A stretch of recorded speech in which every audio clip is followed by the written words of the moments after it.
My name is Andrea.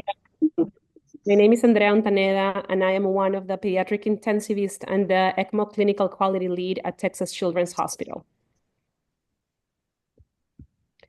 Uh, as a reminder, we have our YouTube page where we have all of the webinars posted. If you scan the QR code, it will take you to the YouTube page, and you're able to see all of the past webinars. And within the next few weeks, we will upload this one as well. We are very glad to be able to offer CME. You have the instructions on the left side of the screen. If you text that number and enter the attendance code, you will be able to claim CME credit, and you have the disclosure of all the financial relationships for all the planning committee and all of the panels as well. It is my pleasure to introduce our wonderful panelists. We have a very rich breadth of expertise here. We have Dr. Anne-Marie Guerguerian, Associate Professor of Pediatrics and Critical Care at the University of Toronto and the Hospital for Sick Children, and Mark Todd, Clinical Educator and Coordinator at the Hospital for Sick Children as well. Dr. Yishay Orr, Associate Professor of Surgery and Cardiovascular Surgery at Baylor College of Medicine and Texas Children's Hospital, and Dr. Michael Monge, Associate Professor of Pediatric Cardiovascular Surgery at Lurie Children's Hospital, and Dr. Abhinav Totapally, Pediatric Intensivist at Nicklaus Children's Hospital. Thank you so much, everyone, for joining us today. I also want to introduce our wonderful moderators for today, Dr. Nancy Chung and Dr. Sarah Nelling. They are ECMO instructors at Texas Children's Hospital. All right. Thank you, Andrea, for introducing us. And we are excited to be getting involved in the PD ECMO committee as well. So we'll just go over our learning objectives, which you can see here. We're going to go over the role of ECMO according to the current surviving sepsis guidelines, discuss different cannulation strategies for septic patients requiring ECMO, troubleshoot inadequate flows on peripheral VA ECMO and considerations for central VA ECMO, and then review situations that would require venting and other therapeutic options. So just to kind of go over quickly what the surviving sepsis guidelines kind of show now. So sepsis is a leading cause of death in US hospitals with a mortality of up to 10 to 25% in pediatric cases. 75% of those patients with sepsis are admitted to the ICU, and 38% can sustain lifelong disability as a result of sepsis. So you can just see here, according to surviving sepsis, you're going to focus on source control, fluids, and vasoactive titration, and then continue hemodynamic monitoring. And they just mentioned briefly VA or VV ECLS kind of in the corner for refractory shock. According to ELSO, there's no ELSO guidelines for indications of ECMO and septic shock, just to consider, again, in those cases of refractory shock or with worsening hypotension, acidosis, and organ dysfunction despite intensive care. And our goal, obviously, is to cannulate before irreversible organ damage or cardiac arrest occurs.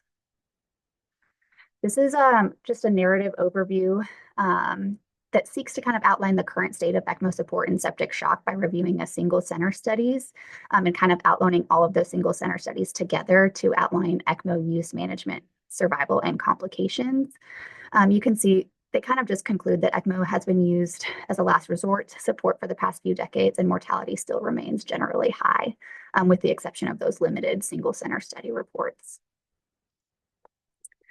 So we'll get into a scenario. We have a 6-year-old female with no significant past medical history admitted with toxic shock syndrome with progressive hemodynamic instability, now requiring 3 vasopressors. She's had an echo that shows normal cardiac anatomy, although some moderately depressed LV function, and the ECMO team is consulted for VA ECMO for refractory septic shock. So we'll ask a few questions here and just get our panelists involved. So I guess for Dr. Guerguerian, what characteristics of this patient would make them a good candidate for peripheral VA ECMO? Patent vessels? No, no, no. In terms of ultimately, usually we use the threshold of what we characterize as refractory to pharmacological support, and probably no, I would say, ongoing either hemorrhage We don't have formal contraindications for abdominal sepsis, but I would be candid in saying that our experience in abdominal compartment syndrome related sepsis has been very poor. So that's one of the types of sites that would make it not a good candidate, but otherwise, no immunosuppression and good vascular access in the context of otherwise refractory pharmacological support. And Dr. Monge, if you're on in this patient age group and at this age, what sites would you guys utilize for peripheral VA ECMO? I think in typically our cutoff for converting from neck cannulation to femoral cannulation would be around 5 years of age, or about 25 kilograms. However, so this patient's right at 6 years of age, sort of right on the cusp of when we would consider going from neck to femoral cannulation. And just because of that, I would again, I don't think I would consider this patient for peripheral VA ECMO, and we can discuss that further given the sepsis. But if in this patient, despite our cutoff sort of being 5 kilos, 25 kilograms, if I were to offer peripheral VA ECMO for this patient, I would place this patient on ECMO through the neck, because I think it would allow for larger size cannulas, which would provide for supraphysiologic flow or increased flow in this septic patient.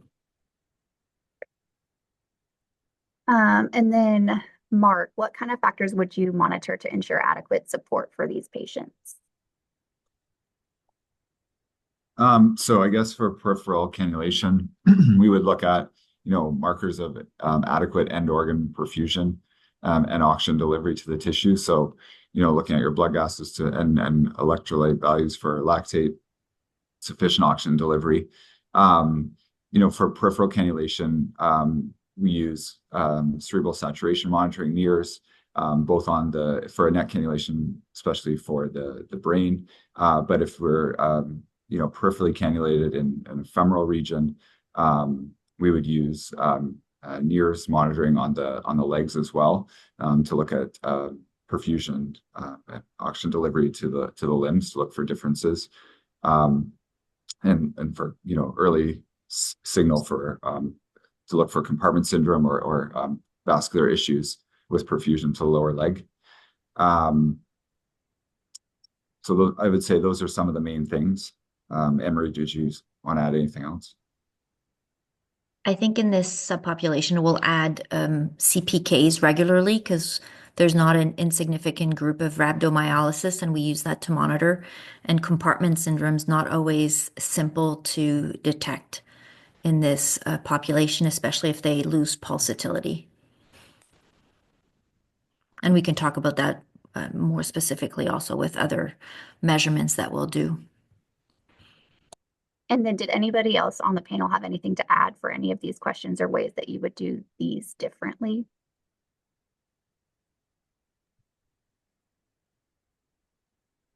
Okay. So this is a study out of the Karolinska group that was published back in 2022. It's a single center retrospective observational study from 2007 to 2016. They looked at patients between 30 days and 18 years that were treated with ECMO for septic shock. And they excluded patients that were centrally cannulated or had ECPR. They described 31 pediatric patients with a mean age of 5.5 years, 10 of which that were cannulated onto VV ECMO and 21 that were cannulated onto peripheral VA ECMO. You can kind of see this is their hemodynamic data before they started ECMO to give you a better idea of where the patients were. And there's no statistically significant differences between the group, but you can see that the VA ECMO patients usually had more dysfunction for the heart and then more pressor support, although it was not statistically significant. They don't really discuss the cannulation strategies they used or if they used additional drainage cannulas in any of these cases, but they definitely did not include patients who were initially centrally cannulated. The peripheral VV cannulation patients, 3 of whom needed to go to VA, and that's all that were converted from VV to VA. They showed that the patients on VV ECMO blood flow was about 100 mLs per kilo per minute, and the VA ECMO blood flow was about 90 mLs per kilo per minute for these different cases as a median. And then they showed a 68% survival to discharge with 60% survival at long-term follow-up.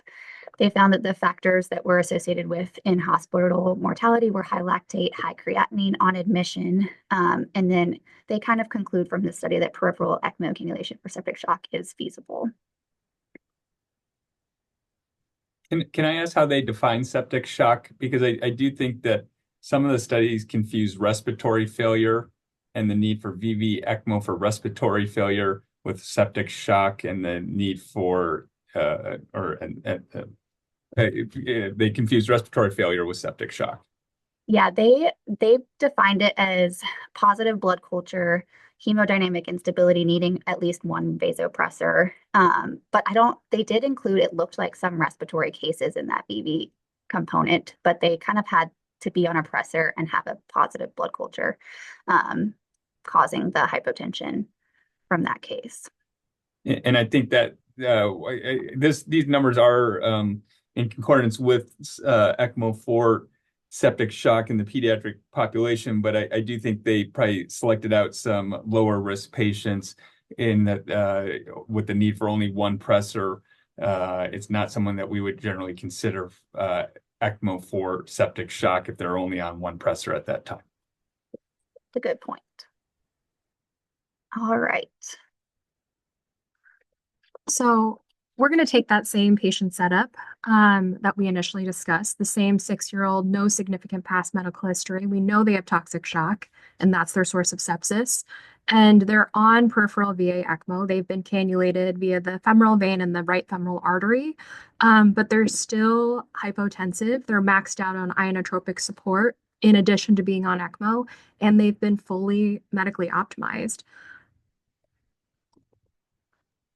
So I guess I think we've been hinting at a lot of these questions already, but Dr. Monge, how would you optimize therapy with this configuration strategy, and what are our options here? I think you're muted.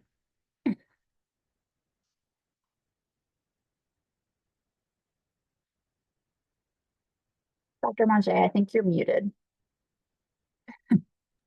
Sorry. So I think the first thing we need to do is define what ECMO 100% ECMO flow is. Is that are you considering 2.5 index, cardiac index, 100% ECMO flow, or because I would have concerns that in this patient with septic shock, even at 120% of flow, that if the patient had moderately depressed LV function, that they need supraphysiologic flow in excess of 120% to overcome the loss of vasomotor tone and maintain pressure in the system given the loss of resistance. So I would consider conversion to central cannulation with larger cannulas if we're maxed. I would try and go up on the flows on the ECMO circuit, but if we're limited due to pressures or hemolysis, then I would consider changing to central cannulation with larger cannulas.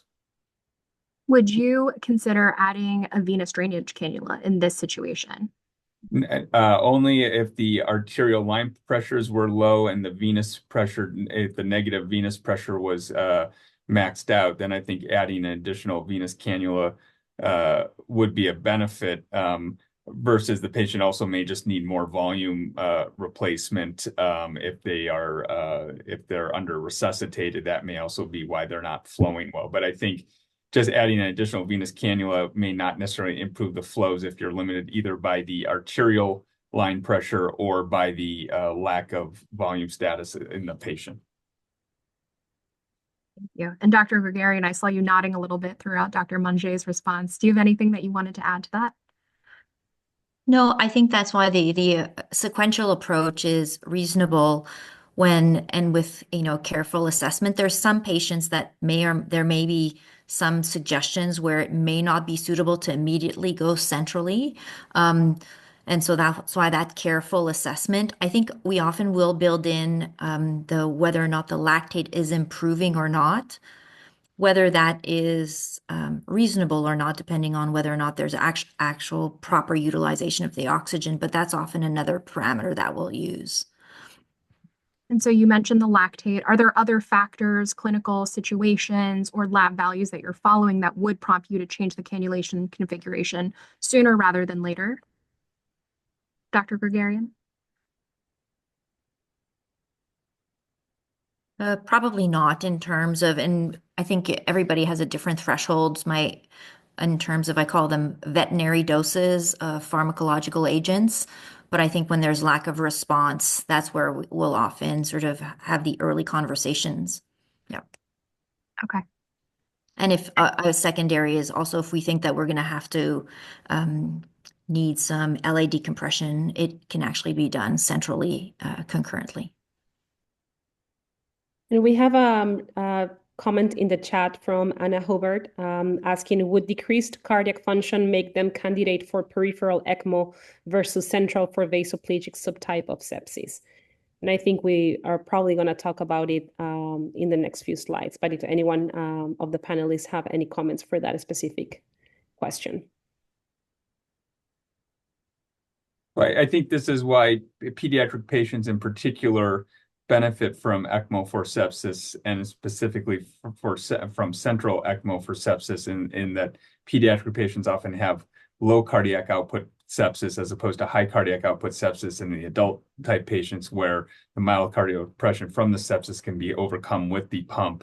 And but sepsis also, because of the loss of vasomotor tone, they need a higher than physiologic cardiac output. So I do think the central ECMO with larger cannulas providing supraphysiologic flows is important. We see a hand raised. It just says PD ECMO Education Committee. Yeah, sorry, it's Yishay Orr. For some reason, the link that I've signed in just has that on it. I can show you my video so you can see me. Let me see. Thank you for joining, Dr. Orr. No We problem. wanted to Sorry. hear your thoughts about this patient as well. It's been clinically a little bit busy here at Texas Children's, which it often is. I guess a few things. Firstly, to answer the question about impaired cardiac function and the cannulation strategy, I think for us at Texas Children's, that prompts us, like if the function's at least moderately impaired, that prompts us more towards central cannulation as the primary cannulation strategy, because we have a pretty low threshold for putting atrial vent in to avoid LV stasis and I guess left ventricular distension as well, and subendocardial ischemia. And I know you'll get onto this later on in the webinar, but you know, when you're flowing supraphysiologic flow back into the aorta, that's massive afterload on an LV, and it's very hard for the LV to inject against that. So you create a very high end diastolic and I guess continuous throughout the cardiac output, a high ventricular pressure that causes subendocardial ischemia, and then that sets up a cycle where the function gets worse. So I think when function's impaired, we'd have a lower threshold for central cannulation, and we do, as Mike's saying, in sepsis anyway for children. Again, at Texas Children's, we wouldn't use a femoral cannulation strategy in a child this size. We'll probably cannulate the neck in kids up, you know, probably even up to 16 years of age. The main reason being when you're on industrial doses of vasopressors, your femoral artery is really constricted. The carotid artery doesn't get constricted because it's supplying the brain, presumably. So you can get a much bigger arterial cannula in usually. And you still often need to supplement, you know, if you're just running an IJ cannula that goes into the right atrium and drops down sometimes into the hepatic IVC, you might still need to supplement that with a femoral venous cannula. But also the benefit of going carotid is you reduce your risk of limb ischemia. So if you put an arterial cannula in a femoral artery of a kid this size on very high vasopressors, you're almost certainly going to get limb ischemia, and you have to put a backflow cannula in a very tiny vessel. So I think there's the initial cannulation strategy is really important, because then you can augment flows with adding a venous cannula because you're not limited by your return pressure through your arterial cannula. Thank you. So I know we said that this is probably not the best option for this patient in particular, but oftentimes when we are troubleshooting VA ECMO that's peripheral, we can try to increase our drainage by adding an additional venous drainage cannula. So essentially converting to VVA ECMO. So this figure here on the right just illustrates that. This is adapted from an adult article published by a group out of the University of Maryland that describes hybrid and parallel ECMO circuits in adult patients only. But even knowing that, in general, survival is actually lower in adult patients that require these hybrid modalities of support. In one of the older ELSO registry studies that was cited by this paper, adult respiratory patients had a survival of 32% with VAV support compared to 60% with VV, and adult cardiac patients had a survival of also 32% with VAV support in comparison to 41% with VA. So there's really not any data out there right now that establishes a clear mortality benefit of the use of hybrid or parallel circuits, but we think that the high mortality is likely just associated with the severity of illness for these patients that require these hybrid strategies, and usually just indicates, that we need to try something else. Yeah, and again, I think we're selecting out, just like in that last study, you pointed out that VV patients requiring VV respiratory support are much different than septic shock patients requiring VA ECMO support. Yes, absolutely.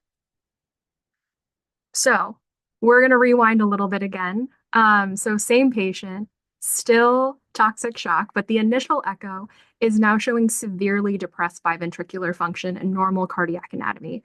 And the ECMO team is consulted for VA ECMO for refractory septic shock. So Dr. Guerguerian, I know we talked about this already, but just asking what factors about this patient's presentation would suggest the benefit from central VA ECMO from the get-go? Essentially, the opportunity to get higher flows for this size patients, definitely. And in terms of also, as we mentioned, sort of the access to decompression if that's needed early on. And in terms of, I don't know if you had the etiology. We haven't found that the etiology will influence our approach. It's really the physiology at the time of the characterization. Okay, Mark, is there anything that you wanted to add to other things that you look for as well? I would just comment the other thing that I think we sometimes, the benefit of using the central VA ECMO approach that, we sometimes see in these patients, if you compare it to peripheral, femoral VA ECMO, is that we often find these patients in our setting have some, associated respiratory failure or pneumonia often along with the sepsis. And, peripheral femoral VA cannulation can come with differential hypoxemia. And so, by using central VA ECMO, you kind of are going about that as well. And so delivering oxygenated blood directly into the aorta kind of avoids that issue in most cases of differential cyanosis or hypoxemia that you can sometimes see in peripheral VA ECMO. When the heart function gets a bit better and the lung function hasn't recovered, if it's impaired as well. I think that's a great point. And Dr. Guerguerian, how do the risks of central VA ECMO differ from peripheral and septic shock specifically? I think we're fortunate to have, vascular, cardiovascular surgeons perform these. So as much as one might think that there may be high risks of bleeding, I think in terms of we haven't encountered significant bleeding at the time of cannulations. If these patients are profoundly coagulopathic and have also purpura, which has been our last 2 years, that's been the phenotype with the type of infections, then they have essentially general bleeding, but that would be the main, complication is the magnitude of, but it's not at the time of cannulation per se. They're not relative contraindications, but right now our approach would be to consider this, I call it before the patients have a cardiac arrest. In our local setting, if the patient has had, a period of cardiac arrest preceding, their outcomes are not as good. So it's not a contraindication, but we just want our clinicians to move faster if they see impending, cardiac arrest or anticipate it. Dr. Orr, can you answer that same question? For you, what do you think about when you think about the risks? I think, as Dr. Guerguerian says, a lot of it's about bleeding risk because they're so coagulopathic. But the nice thing is it's usually just 3 holes on the vessels and heart, if assuming you're putting an atrial vent in. So it's your aortic cannula, your right atrial cannula, and then your left atrial cannula, and just limiting your surgical, incisions to minimize the degree of tissue trauma, and making sure you get really good hemostasis in the bone marrow because that can ooze and ooze. Obviously, with the cannulation centrally, you have to leave the chest open. And so the other thing for us really is just the infection risk with the duration of the sternum being open. If you can get good hemostasis and limit the number of re-explorations, then I think that infection risk is, in our experience, pretty limited. And we do that a gradual, sternal closure. Often you'll decannulate and leave the chest open still for another day or so and then close.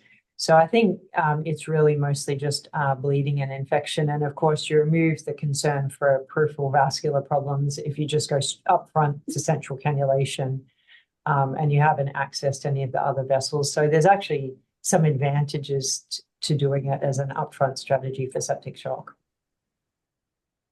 Dr. Monge, I see you nodding. Is there anything that you want to add to that as well?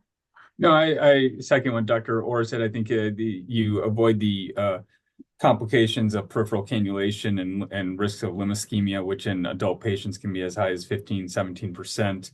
I do think there are the bleeding and infectious risks, especially frequently these patients are immunosuppressed because of oftentimes they have leukemia or lymphoma and are on chemotherapeutic agents. So I think that would be one relative contraindication. I think you do need to talk with the primary oncologist and find out because I'd say a large percentage of the patients we've been consulted on for septic shock have underlying cancer diagnosis. So I do think you need to talk with the primary oncologist about the family's overall goals of care, but then also the infectious risk if they're neutropenic and the bleeding risk if they're thrombocytopenic, either from the chemotherapeutic agents or from the underlying organ dysfunction.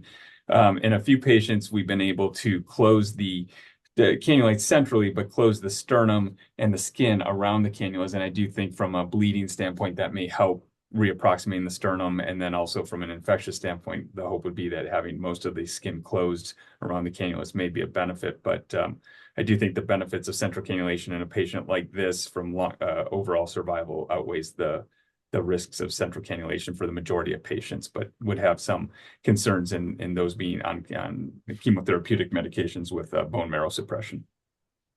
And I think going along those lines, I think we've had similar relative contraindications in our center. Is there a specific cutoff that any of you would use for neutropenia for a patient like this?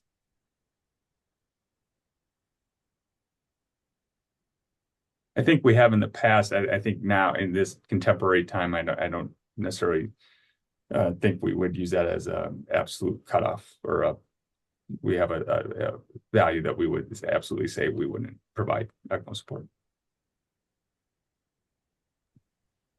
Along those lines of risks for central VA ECMO, there is a question on the chat from Anna Hobart that is talking about anticoagulation and the target of platelet levels, INR, correcting with blood products, because they struggle with these for sepsis and DIC patients. So this provokes a good discussion about, the use of plasma exchange and diagnosing TAM-off, which is a whole discussion in and of itself. But we're pretty aggressive with that here at Texas Children's, so we can usually get the Adams 13 levels off even after hours and weekends, and initiate plasma exchange to reset the coagulation. And sometimes even if we don't have TAM-off, but we have an uncontrolled coagulopathy, we'll do plasmapheresis to actually, total plasma exchange with pheresis to reset the coagulation system, because it's impossible to get your anticoagulation in a good place and correct everything. we're very fortunate here. We've got a subset of our hematology team who are specifically dedicated to managing our anticoagulation or mechanical circulatory support. So we're always very much guided by them.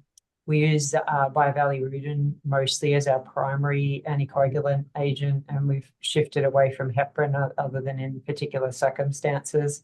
And we find that just is a bit more titratable and easier to manage. But I think engaging, supplementary strategies like plasma exchange and pheresis is something that's really important in the process. Dr. Guerguerian, what about you? Are there other modalities that you would use as well? Yeah, we're high users of plasmapheresis, renal replacement therapy. I would say different types of filters who are potentially sort of considered removing cytokines. To be quite honest, though, we actually, in our local experience right now, we haven't been able to understand if they're of huge added value or not during the run. Our impression is that they do potentially allow, and it may just be the fact that we're able to deliver plasma. We'll also measure protein C and other protein levels and deliver them. But we're probably, even if we do get daily testing, we don't necessarily get real-time testing of all those actual factors. So I still think, and yes, we are as a group, supported by, I would say, hematologists who are thrombosis experts who are very, very active, engaged with our ECMO program. But I'm hoping that in the next 5 years, we'll almost have like point of care testing for these because they're such dynamic patients. And the key thing is that I think these replacement therapies allow us to give product while removing fluid. And then because the question is also after we deliver product, either plasmapheresis, then it's for how many days? Do we give it slowly? Do we give it quickly? And do we also replace with IVIG? So initiating one therapy just creates a lot of additional questions. But I do think that, but yes, we're high volume users. And then the question is often, do we use it? We'll even start some patients on these therapies beforehand because we've become quite liberal in our use. But to be fair, there's no comparative information that allows us to understand if there's an explicit attributable benefit. But yes, high users, like Dr. Orr was saying. Dr. Monge, what about at your center? I would say over the last 4 or 5 years, we've had a substantial increase in utilization of plasma exchange. As Dr. Orr had mentioned, a lot of that is because of some people that trained at her institution. And we've seen benefit both from controlling the inflammation and the sepsis, but also the DIC and thrombosis pathways as well. Typically, we try to maintain our standard fibrinogen above 200 and the AT3s in the smaller patients. And although we have switched to, we started considering switching to bivalirudin for all patients, much like Dr. Orr had mentioned.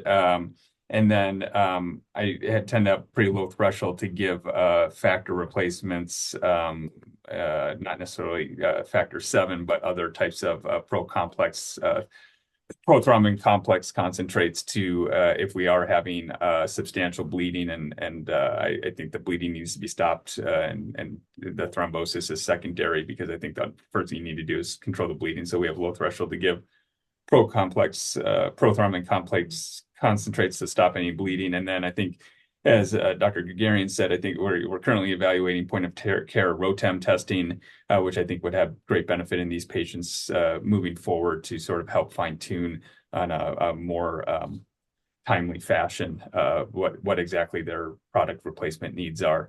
Usually in the septic patients, unlike the failing cardiac patients where we don't want to fluid overload them too much, these septic patients often need a lot of fluid, so giving FFP and cryo and all that stuff is usually not an issue. And so probably use that more than just the factor replacements because they often need volume as well.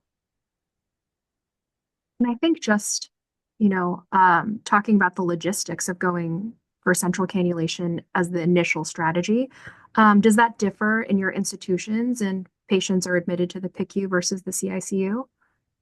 Dr. Guerguerian, I'll go to you first. Well, we have our same surgical services both the PICU patients and the cardiac patients. So they would, the patients just stay in their unit, and the conversations is with the intensivists and the surgeons. We're very lucky to have, I would say, a tailored approach to cannulation with a conversation. So it wouldn't vary based on the unit. It usually varies based on what the patient size, need, and considerations. Yeah. Dr. Monge, what about you? Yeah, at our institution, either central or VA ECMO for sepsis would generally be performed by the cardiac surgeons. If it's neck ECMO in smaller patients, the pediatric surgeons potentially would be involved, but all central VA ECMO cannulation would be done by the cardiac surgeons. It would be done either in the CICU or in the PICU. But in more recent time period, we have been cohorting all ECMO patients up in the CICU. So even if they were cannulated in the PICU, just from a programmatic standpoint, over the last year, we've been cohorting patients, so then they would be transferred to the CICU for ongoing management, just to keep the ECMO patients all in the same localized area. Dr. Orr, what about at your center? So we're in a unique situation because we're just so big. So the legacy tower that I work in has, like, I think 3 PICU floors and 3 CICU floors. And so you can imagine the logistics that creates. So usually a septic patient will be admitted to the to the PICU. And the first point of call for the ECMO referral is usually to the pediatric surgeons, so who do the peripheral cannulations. And so if they're concerned that the peripheral cannulation won't meet the child's demands, that will create an upfront discussion about whether the primary cannulation strategy should be central. If they think it's doable, then they'll go ahead with usually neck cannulation, femoral probably once you get to about 50 kilos. And then if they can't get the flows or support they need, then they might refer on to us. But fortunately, most of the time, the decision's made with the upfront cannulation. If it looks like we're going to centrally cannulate, then and the child's stable enough, we'll take them through our CVOR, which is separate to the main ORs on a different floor. So they'll come from the PICU into the CVOR and then go to the CICU. And we're fortunate we can do ECMO in any of the floors in our tower. So we do, once we're running across at least this tower, once we're running up around 10 ECMOs, they do try and cohort them just to minimize the strain on the ECLS specialists, because the patients often need additional procedures and need to go to places and stuff. But so it does become challenging at that point, because we've at any given time got quite a few patients on ECMO. Thank you. Dr. Guerguerian, I see a question directed towards you in the chat. What modality of plasmapheresis have you used to minimize the cytokines, and that you've used with the help of the HEMONC team? Yeah, and maybe I misspoke. So the plasmapheresis, we'll use plasma exchange, because, you can exchange with plasma or albumin. And these types of patients will insist to do double volume with plasma, and then we'll replace immunoglobulins after. And so we'll try to not use the albumin, mostly because they're so coagulopathic. And our experience has been that if you use albumin over plasma, you just don't replace your factors. And then on a separate note, we do have in Canada access only currently to the Oxeris filter, which is the one that we'll use, but we'll use it in our renal replacement therapy circuit. So a patient will potentially get a plasma exchange period of maybe an hour and a half to 2 hours on a day, and then we'll continue on with renal replacement therapy with Oxeris filter. We will usually interrupt the renal replacement therapy during the plasma pheresis therapy. And all of those therapies alter anticoagulation. So I would say it's, sort of slalom skiing for the ECMO specialists at that time. Sorry, I'm in 2 feet of snow as opposed to Texas, but yeah. Okay, so I think we've all many of the discussions regarding central VA ECMO for sepsis really stem from the literature that's been published by the group out of Melbourne. Their landmark studies have described the benefits of central VA ECMO and that they showed that it was possible to achieve higher flow rates and reverse shock and multi-organ dysfunction more quickly than in peripheral. And all of the centrally cannulated patients in their study were cannulated RA to aorta. They included 23 patients whose etiology was primarily meningococcemia. And I think it's important to highlight how sick these patients were as well. We've talked a lot about that throughout many of these literature papers that we've discussed. But 96% had 3 organ systems failing, and all of the patients were requiring at least 2 inotropes. But despite that, their outcomes are actually pretty great. Their outcomes showed 78% ECMO survival and 74% hospital survival, especially when you compare this to a previous study by the same group where they were doing both peripheral and central. Their outcomes are actually much better. And then the last thing, higher pre-ECMO lactate is associated with increased mortality, which I don't think surprises any of us at this point. The other thing is we've talked a lot about venting as well and how there's different modalities to do that. And Dr. Orr already kind of went through the pathophysiology of why that happens, but the arterial cannula, especially with these supraphysiologic flows generating retrograde flow towards the aortic valve, resulting in increased afterload. And in these patients with really sick hearts, they just can't overcome that.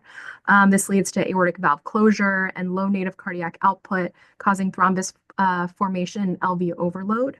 LV distension promotes ongoing LV injury due to increased myocardial wall stress and myocardial oxygen demand, and the resultant LA hypertension and dilation may lead to worsening injury.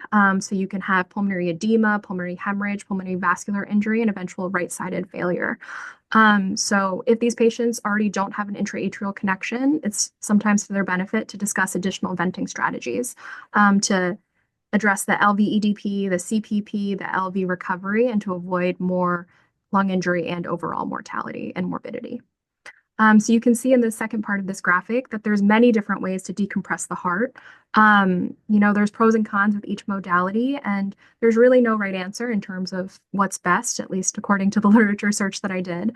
But there's also no optimal time to decompress these patients too, although I think our practice has usually been within the first 24 hours of cannulation.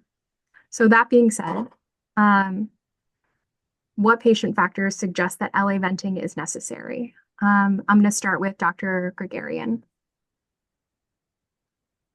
Well, necessary almost makes it simple. I would say if there's pulmonary edema, if there are echo markers that you showed in your slides with, especially if there's, ventricular, dilation, those are relatively, I would say, straightforward. We're less sure is if early on, if the cannulas are large enough, if we may get away without it. And I would say that's a conversation again with our surgeons, depending on the size of child. But yes, in that sense, when it's obvious and definitive, I would say with some patients who are responsive to central cannulation, we have not vented everybody at the outset of the cannulation. We're asking ourselves that as a question, but we haven't necessarily. We'll usually use a reassessment approach with echo.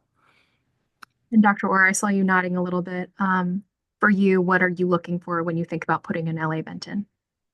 Yeah, I think that's a really important discussion as you go into the cannulation and then get onto ECMO and then say, where are we now? And then realize this is going to be a pretty dynamic situation that will continue to evolve over the next 6, 12, and 24 hours. And I think we are also selective. And I think one of the problems of automatically putting a left atrial vent in or decompressing the left heart some way is that you might lose ejection and you might create stasis in the LV, and that will create big problems when you come to weaning off ECMO, because then you'll be committed to having to get the LV thrombus out. So we first and foremost try and maintain ejection, and I'm sure that's the same for everyone on the panel. If you can somehow maintain ejection and the LV is not too distended and you don't have pulmonary edema and the function's acceptable, so moderately impaired or less probably, you don't have too much mitral regurgitation, which fortunately you don't in these circumstances because it's not like a cardiomyopathy usually. then you can sometimes get by. But you just have to be aware that if you've caught them as the sepsis is evolving, their function might actually get worse over the coming, hours. And so I think you just have to be mindful that if anything changes in terms of all those parameters we discussed, that you move ahead with doing some form of venting strategy. Of course, if you've cannulated centrally, the most straightforward thing to do is to put a LA cannula in, usually through the right superior pulmonary vein is the easiest. And then a really important principle is you don't want it's sorting out your cannula size. You want to probably undersize your LA cannula so it's smaller than the right atrial venous cannula. So because the drainage is, just passive. So if you've got two same size cannulas, you're going to completely empty the left heart. So you want to undersize it a bit so you're just offloading it. But you're not taking all the volume out or not creating stasis in there. So that's a really important consideration as well. And then if we've gone peripherally, our first strategy is usually to go to the cath lab, and if there's a PFO, you can then balloon dilate the interatrial communication, and you sometimes need to stent it to keep it open. Again, that's more heart failure patients that we might tend to do that in. And then the bigger kids, and this is moving on to ACHD stuff and teenagers, you can also consider putting an impeller in as the Ecopella strategy, because that allows the LV to be decompressed really nicely, and that can be used if it's primarily cardiac dysfunction that's still residual, can be used to help you wean off ECMO later on. So I think that would be the three main strategies we use here. Dr. Monge, is there anything that you do differently in your institution in terms of different venting strategies? Yeah, in general, I would favor, I know LA and LV vents get thrown around simultaneously, but in general, I'm not a fan of just LA venting alone. I think it's beneficial if there's pulmonary edema, but in general, given the myocardial dysfunction and the ability to rest and recover the myocardium, I think placing a left ventricular vent via the right upper pulmonary vein. So in all patients that I centrally cannulate, I will place a vent through the right upper pulmonary vein into the left ventricle specifically, and I will spend time to make sure it gets across the mitral valve into the left ventricle. As Dr. Orr mentioned, these patients usually don't have mitral regurgitation. I think if they do have some degree of mitral regurgitation, placing the vent into the left ventricle is not as important. But I do think decompressing the left ventricle, both to totally decompressing the left ventricle to prevent stasis, but also to allow for myocardial recovery is advantageous. So I think in all centrally cannulated patients, I would place an LV vent. And then in peripherally cannulated patients, I think that's where we more specific, take it on a more case-by-case basis. If there's pulmonary edema, I think either an atrial septostomy or some type of vent across the left atrial septum is a benefit. Although, again, I do think decompressing the left ventricle for myocardial recovery, if they're not ejecting, is important, and then either some type of vent through the atrium, or as Dr. Orr had mentioned, the larger patients using Ecopella. And then I guess our next question is, once the vent is in, how do you decide that it's time to remove it? Dr. Orr, do you want to go first? So if you undersized your cannula a bit, or you've used specifically an LV vent, the patient, as they start to recover, will just start ejecting more. So they sort of wean themselves. And then as you start to see that increase in pulsatility, you can reassess, obviously, with echo and see what their function's like. But usually the patients tell us when they're ready, which is actually really nice. Dr. Monge, is there anything that you look for that's different? No, pulsatility, I think. Or clamping the vent and seeing if there's pulsatility, or putting a gate clamp on the vent and slowly decreasing the flow through the vent. Okay, so our panelist, Dr. Totapally, has recently submitted his research for publication regarding an ELSO registry query of pediatric patients with sepsis regarding outcomes of central and peripheral VA ECMO. And I just wanted to invite him to speak a little bit more about what his results have shown. Hi there, thanks. Thank you for inviting me. This is actually my fellowship project at Vanderbilt that I did with Dr. Bridges and worked with Dr. Zivic and Dr. Malone as well. along with the other people here. So essentially what we did was we kind of we queried ELSO for data and requested patients ages 0 to 18 years with an ICD code for sepsis, septic shock, and septicemia over 20 years, cannulated to VA ECMO. We got about 6,000 patients with that. And so then we whittled it down to about 1,235 by only including patients with a primary diagnosis of sepsis and excluding patients that had a congenital heart disease diagnosis that also included myocarditis. We also excluded patients that had multiple runs and conversions, either from VV to VA or VA to other modes, or conversions from peripheral to central. And then we ended up with this final cohort of 1,235. And so in the logistic regression analysis, with our primary outcome being mortality, we found that there was an association of peripheral cannulation as compared to central cannulation with a higher odds of mortality. And you can see here that the odds were 1.7. The other covariates we included in our regression analysis included flow at 4 and 24 hours, which we'll show in the next graph as well. But we also included, we also included, but not limited to, pre-ECMO cardiac arrest, CNS infarction, mediastinal cannula site bleeding, as well as center ID, which was our kind of surrogate marker to control for patients that are high volume ECMO centers versus not. And so the other kind of variable we were obviously interested in that obviously ties into cannulation location is flow. And so on the left, part A is blood flow as it relates at 4 hours. And then on the right is blood flow at 24 hours, because those are 2 timestamps also provides us. And so what we did was we actually plotted mortality versus flow continuously on a logarithmic graph. So that's the log odds ratio of mortality. And so just to clarify, a odds ratio of 1 corresponds to log odds of 0. So just to be clear. And so as you can see in the left-handed graph, as blood flow increases, you see an associated decrease in mortality. Specifically, as you get over 100 mLs per kilo per minute, you see that you start to see the kind of decrease, the association with a decreased mortality.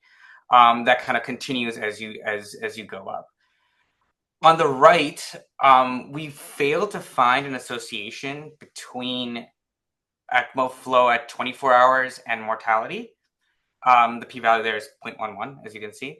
However, there is a trend that is not significant, but there is a trend of as flow increases, specifically over like 150 mLs per kilo per minute, that there's an association with higher odds of mortality. I think taken together, a couple thoughts on our data was, I think the reason why maybe central cannulation we found this reduced mortality might be twofold. One potential reason is that you're able to reach higher flows earlier.